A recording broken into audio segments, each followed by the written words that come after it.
Hello students, in this video we will talk about cyber ethics. As you know, nowadays everyone is using internet or computer by following some rules and regulation and etiquettes. So ethics are what beta? Ethics are rules which help us to decide what is wrong and what is right. So ethics क्या होते हैं कि जो एक ऐसे rules होते हैं जो हम फॉलो करते हैं तो हमें पता चलता है कि क्या सही है और क्या गलत है. So cyber ethics are the rules and regulations which tell us how you act, how we act when we are using computer. Okay, so first is cyber ethics. It is the study of moral, legal and social issues involving cyber technology. क्या होता है बेटा? ये conduct which specify the online behavior of user so that it is acceptable without harming others.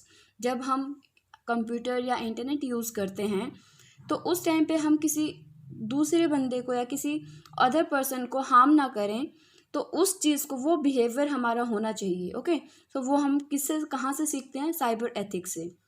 नेटिकेट्स, what are नेटिकेट्स? जो भी हम moral दिखाते हैं या जो हम रूल्स रेगुलेशन फॉलो करते हैं. Etiquettes, net plus etiquettes equal to netiquettes. Net आप सबको पता है क्या होता है, इंटरनेट. एटिकेट्स क्या होते हैं? Good manners. सो सिमिलरली जब आप किसी के घर पे जाते हो, जैसे कि आप किसी के घर पे जाते हो तो एक बहुत ही तहजीब से पेश आते हो ना, उसी तरीके से net plus etiquettes equal to netiquettes क्या होते हैं कि जब आप कंप्यूटर यूज़ करते हो या इंटरनेट यूज़ करते हो तो आप अच्छे से पेश आए, अच्छे से बिहेव करें while you are using internet. These are netiquettes. Okay, कुछ हमारे few netiquettes are there which are don't back bite. Don't back bite means बेटा पीछे से कभी किसी की चुगली ना करो या किसी के बारे में गलत ना बोलो. Okay, don't plagiarise. It means ये हम फर्दर डिटेल आगे कंप्लीट एक टॉपिक है हमारा सिलेबस में, वो कवर करेंगे. तो इसका क्या मतलब होता है कि किसी और की चीज़ को अपना बना के प्रेजेंट करना, तो वो हमें कभी नहीं करना चाहिए. Okay, thank people who help you. जिसने आपकी मदद की है, जैसे आपके साथ किसी ने अच्छा लिंक शेयर किया है जहाँ से आपको कुछ सीखने को मिला है, या किसी ने कुछ अच्छा पोस्ट किया है कहीं से कुछ सीखने को मिला है, तो उस चीज़ को प्रेज करें या उसको थैंक यू कहें. ठीक है. डोंट पोस्ट प्राइवेट और एम्ब्रेसिंग कमेंट्स. कभी भी गलत या शर्मनाक चीज़ें हमें नहीं लिखनी चाहिए किसी के लिए या नहीं बोलनी चाहिए. तो उसी तरीके से यहाँ पे भी अगर किसी ने कुछ अच्छा पोस्ट किया है या जो आपको पसंद भले ही ना भी आया हो तो उसको गलत कमेंट ना करें. Okay, so these are some netiquettes. ये मैंने 3-4 ही एक्सप्लेन किए हैं. फर्दर आपकी बुक में और कई सारे नेटिकेट्स होते हैं जो हमें फॉलो करने होते हैं. ओके, सो हमारा फर्स्ट टॉपिक क्या है साइबर एथिक्स का? E commerce challenges. उससे पहले मैं आपको बताती हूँ ई कॉमर्स क्या होता है. सिंपली सी भाषा में बता दो बेटा, online buying and selling of products. Online services which involve range of activities such as creating a product, showcasing it online with exact information and processing it sales. क्या होता है कि जब भी आप प्रोडक्ट देखते हो, आप एग्जांपल्स ले लीजिए ऑनलाइन शॉपिंग, जैसे आप अमेज़ॉन यूज़ करते हैं, फ्लिपकार्ट यूज़ करते हैं, ये सारे क्या है? ई कॉमर्स कंपनीज़ हैं. तो उससे पहले मैं बताऊँ टॉप 7 ई कॉमर्स कंपनीज़ होती हैं इंडिया की बेटा हमारी. कौन कौन सी?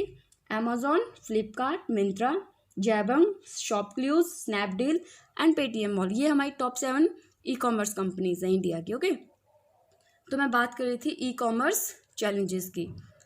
क्या होते हैं चैलेंजेस? जब भी आप ऑनलाइन शॉपिंग करते हैं या आप यूज़ करते हैं इंटरनेट, तो उस टाइम पे हमें कुछ चीज़ें ध्यान में रखनी चाहिए. क्या क्या?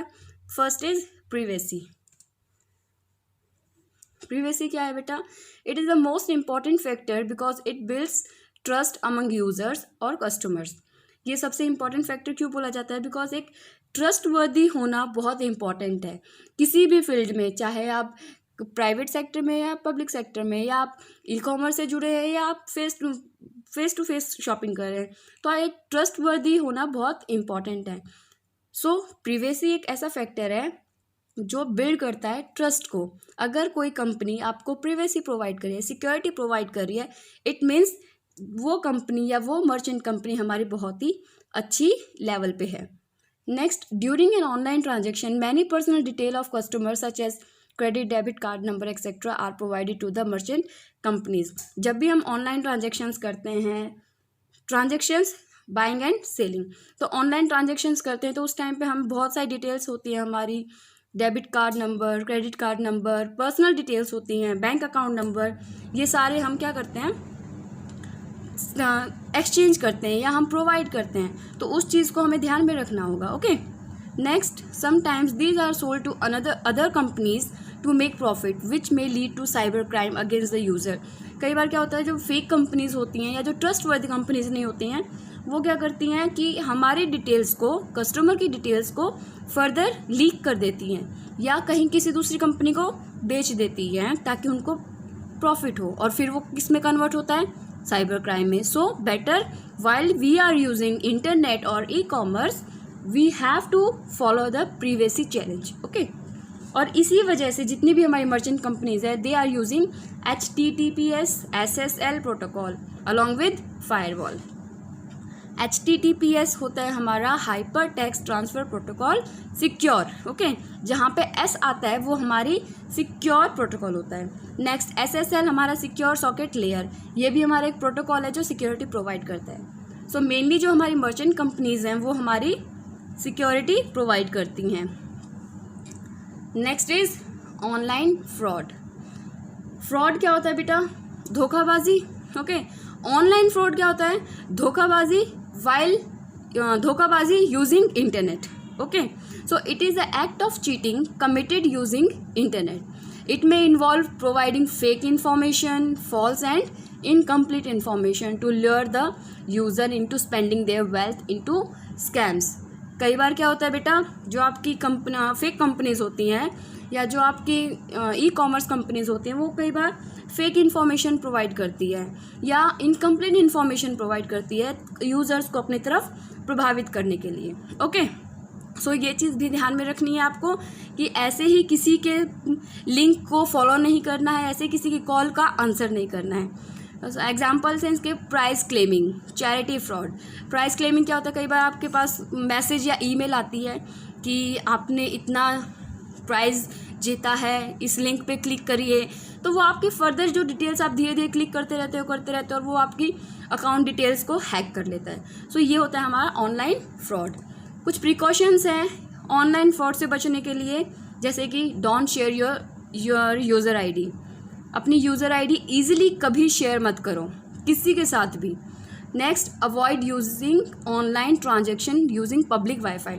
क्या होता है बेटा, कई बार आपके पास इंटरनेट नहीं होता या आपका इंटरनेट काम ही नहीं करता, तो एक लालच आती है कि मुझे अभी काम करना है इंटरनेट पे, तो एक पब्लिकली वाईफाई प्रोवाइड होता है कहीं किसी एरिया में, तो उसको इतना ईजिली अडॉप्ट मत करा करो. क्योंकि कई बार आपका जो डेटा है वो हैक हो जाता है पब्लिक वाईफाई से. Okay. Never reveal your bank account information such as card number, OTP. कभी भी अपना रिवील नहीं करना चाहिए बैंक अकाउंट इन्फॉर्मेशन या आपके अकाउंट पासवर्ड्स, ये सारी चीज़ें. Okay. Next is secure data transmission.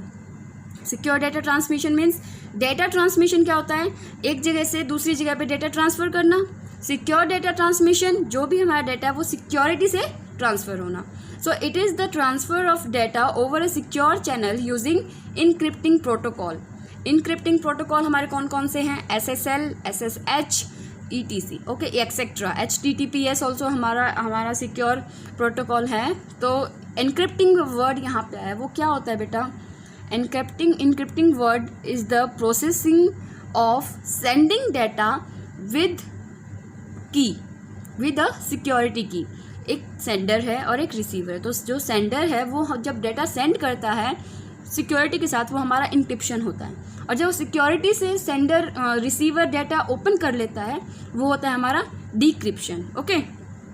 Data safety mainly depends on the data encryption which makes the data useless even if it is stolen. अगर कई बार रास्ते में बीच में डाटा हैक हो जाए तो ऐसे तरीके से हमें डाटा ट्रांसफ़र करना चाहिए कि अगर हैक हो भी गया तो बीच में जो पर्सन है, मीडिएटर है, वो उसको रीड ही ना कर पाए या वो उसको देख ही ना पाए, कि समझ ही ना पाए कि क्या आया है एक्चुअली इस डाटा में. ओके. सो इंक्रिप्शन के ऊपर डिपेंड होता है कि कितनी सिक्योरिटी से वो डाटा ट्रांसफ़र कर रहा है। ओके, सो ये 3 हमारे थे e commerce challenges: privacy, secure data transmission and online fraud. These are some questions on the basis of this video. Explain e-commerce. Write top 5 websites in India of e-commerce and how we can secure our information while we are using internet. Okay, try to solve these questions. Thank you.